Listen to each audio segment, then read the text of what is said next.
Je vais vous parler d'une plante de nos jardins, la glycine. Alors la glycine, comme vous le voyez ici, a des tiges longues, souples et fines. C'est donc une liane. C'est une liane comme le lierre,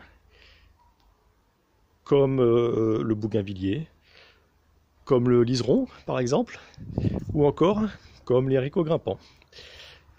Donc c'est une liane qui, pour grimper sur son support, s'enroule autour de celui-ci et le serre. C'est donc une liane volubile, comme le liseron ou le haricot grimpant. C'est une liane volubile qui donc va grimper quand elle est souple autour de son support et ensuite va faire du bois, ce qui va rigidifier la plante.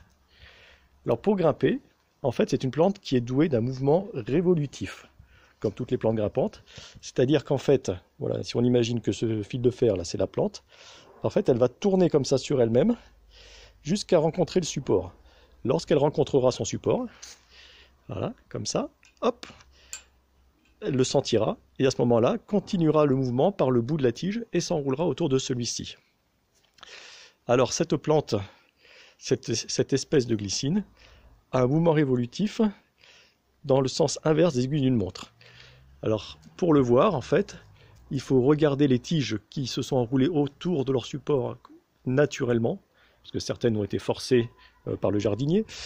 Donc celles qui ont poussé naturellement autour de leur support, si on les regarde d'en haut, vont pousser en grimpant dans le sens inverse des aiguilles d'une montre. Voilà, en fait il faut regarder d'en haut dans quel sens ça tourne, hop, et si on regardait d'en haut, on verrait que ça tourne comme ça, donc le sens inverse des aiguilles d'une montre.